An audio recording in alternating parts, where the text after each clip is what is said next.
Uma das guerras mais importantes da antiguidade. Na verdade, eu considero a guerra mais importante para a gente conhecer Roma como a gente conhece. Mas ela não aconteceu no Império, aconteceu na República, que é o período de maior expansão territorial de Roma.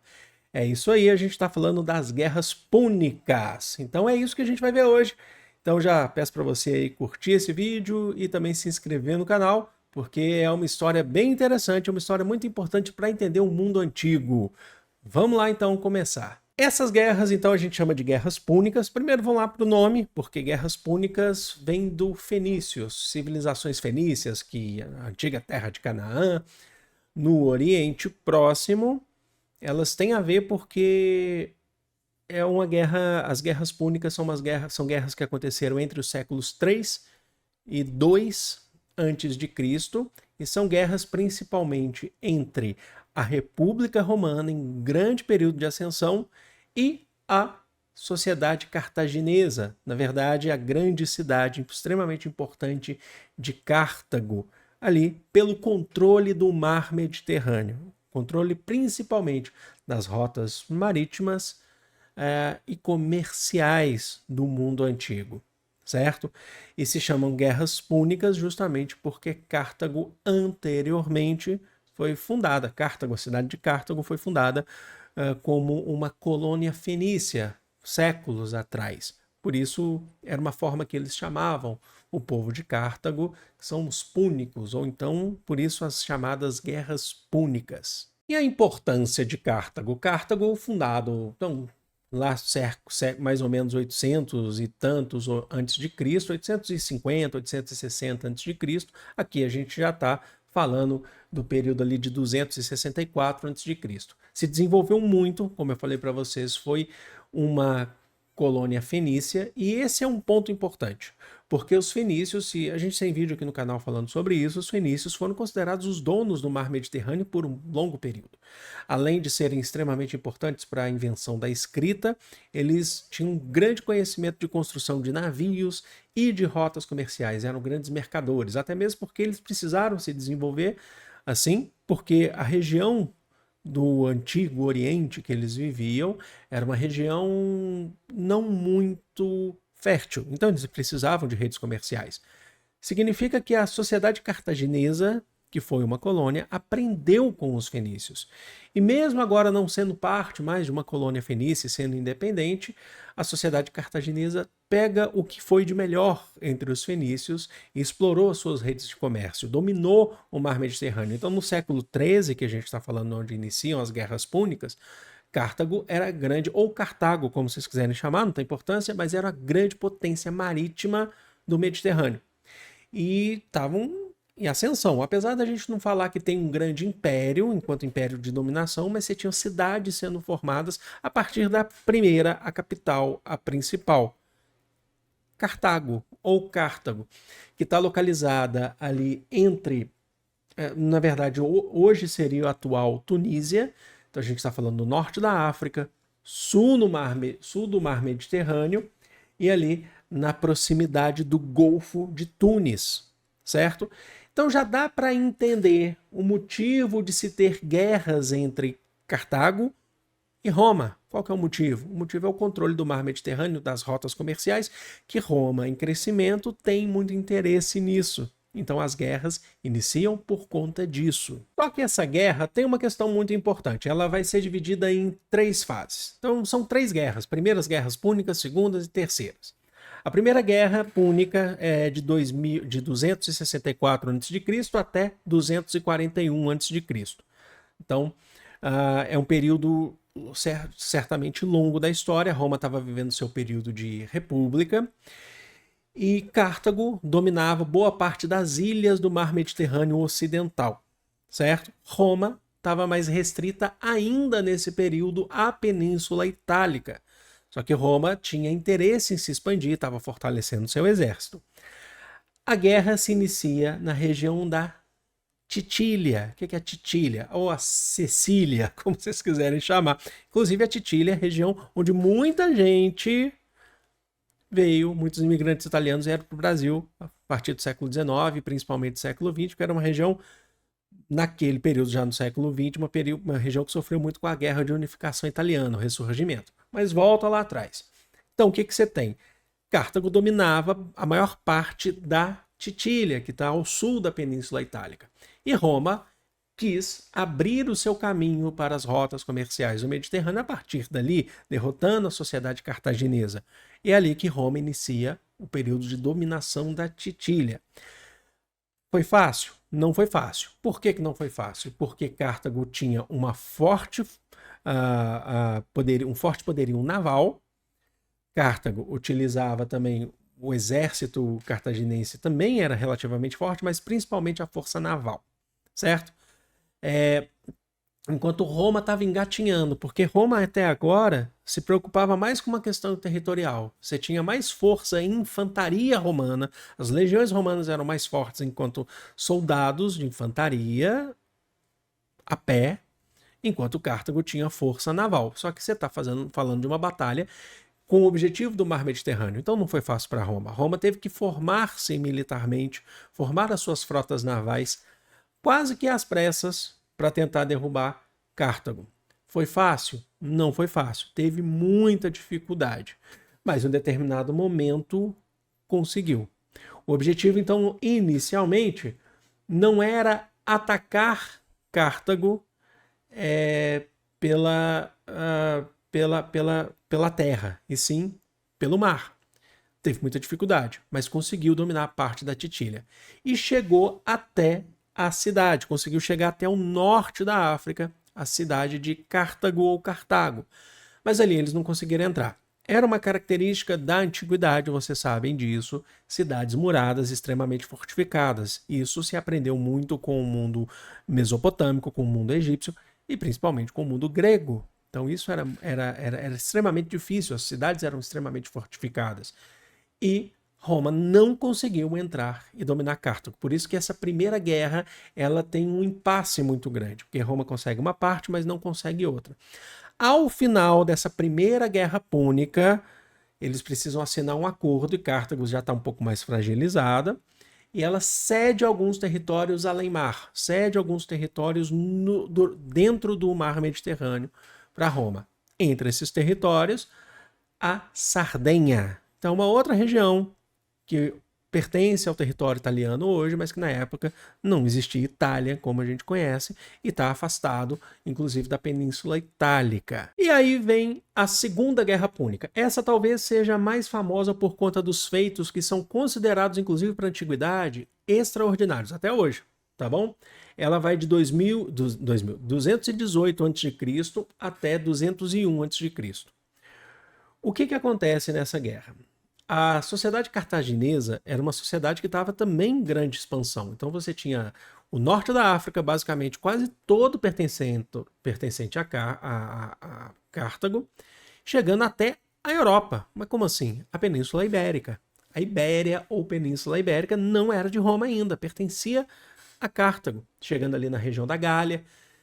Então Roma precisa ter uma organização um pouco melhor para poder atacar e conquistar Cartago, já que ele também não consegue chegar na cidade.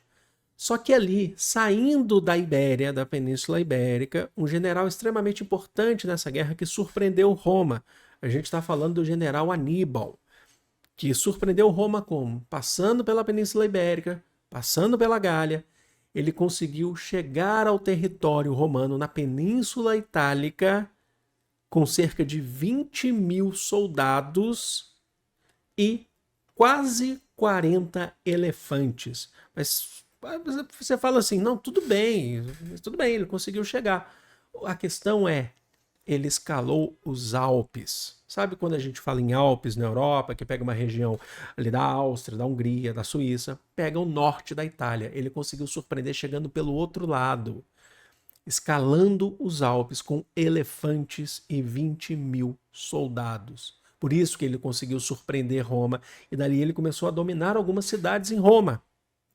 Ele começou a dominar algumas cidades da vasta República Romana, não Roma, a capital especificamente, mas foi chegando e dominando cidade por cidade. Enquanto isso, a gente tem um general romano que tenta dar a resposta. Ele percebe a dificuldade de se chegar a Cartago. Percebendo essa dificuldade de se chegar a Cartago, ele fala, é preciso então atacar outras regiões pertencentes a Cartago, como a gente fez lá com a Titília, iniciando por ela.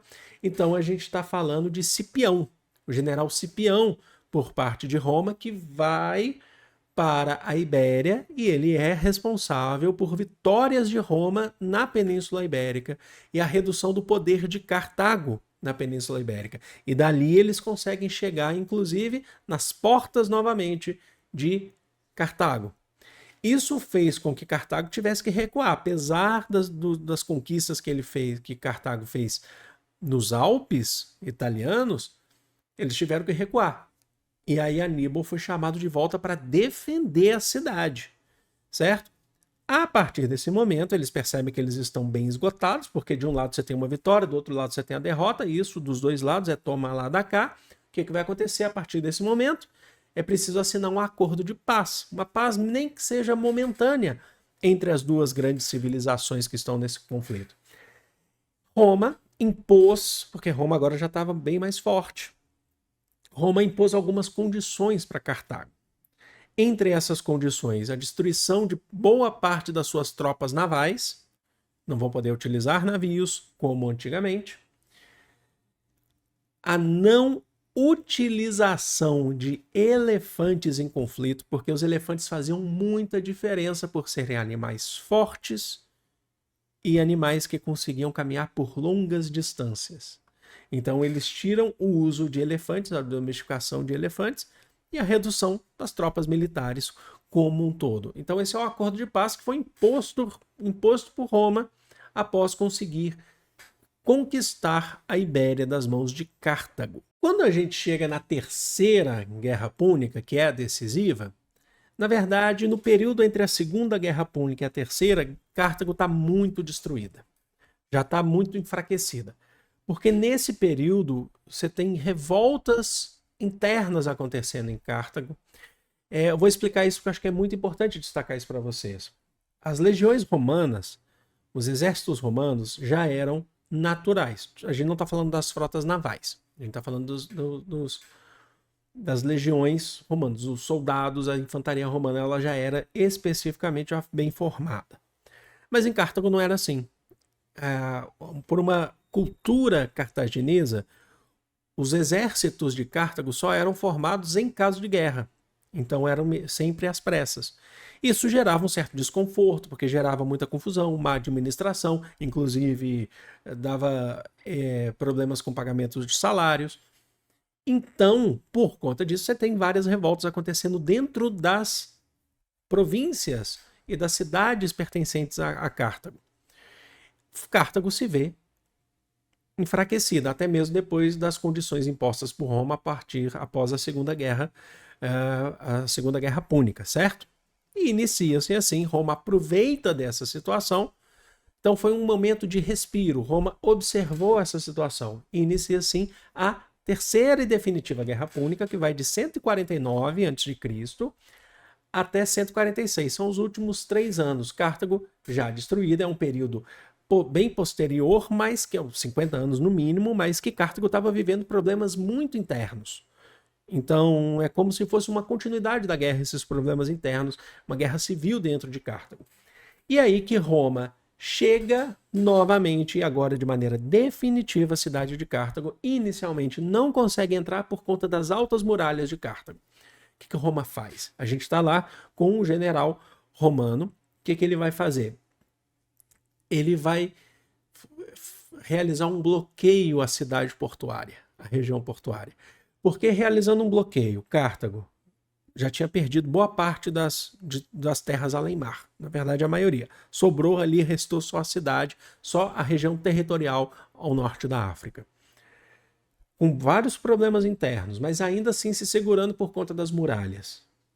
Roma promove um bloqueio. Aí vocês conhecem muito bem essa ideia de bloqueio continental, de Napoleão, no século XIX. A gente conhece várias histórias assim. Essa promoção de bloqueio evitava com que suprimentos de fora chegassem à cidade, enfraquecendo assim a cidade. E Roma continuava atacando. Então, não entrava pelas muralhas, mas fazia com que soldados e população começassem a sentir fragilizados cada vez mais porque passavam fome. Até Roma continuar atacando e invadir a cidade, principalmente pela zona residencial, que era menos vigiada, e destruiu Cartago. Então, a ideia era...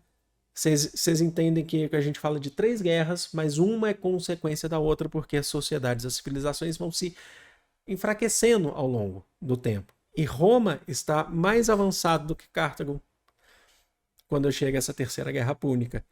E é aí que ela vence a guerra contra os cartagineses. Tá, e por que essa guerra é tão importante para a história romana? Porque Roma, antes das guerras púnicas, Roma se limitava à Península Itálica, que já é um território grande, mas ainda não tinha o domínio do Mar Mediterrâneo.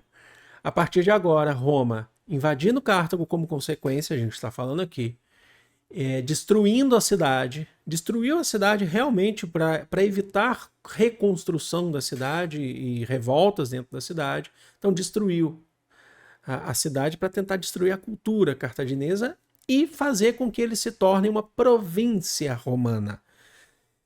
A população que sobrou, entre militares e civis, cerca de 50 mil pessoas na cidade foram escravizadas na região para trabalhar para Roma ou levadas também para outras regiões pertencentes à República Romana. E o mais importante de consequência disso, acabando as rotas comerciais de Cartago, iniciam-se as rotas comerciais romanas pelo Mediterrâneo. Inicialmente domina a parte ocidental do Mar Mediterrâneo, mas o que vai garantir depois também as conquistas para a parte oriental. Vai chegar no Egito, vai chegar depois em outras regiões. Você já tinha, inclusive, chegada na região da Grécia. Então, quando a gente fala do domínio romano em Cartago, a vitória de Roma nas guerras púnicas é extremamente importante para a gente entender como Roma cresceu durante a República, porque destruiu a maior força naval do Mediterrâneo e utilizou do conhecimento que Cartago tinha das rotas navais depois de dominar a civilização. Compreenderam? Então é isso, espero que vocês tenham curtido, espero que vocês tenham gostado. Esse vídeo está entrando aqui na nossa playlist de História Geral 2024, mas pode ser para 2025, 2026, para quando você estiver assistindo. Eu vou ficando por aqui, foi um enorme prazer falar com vocês.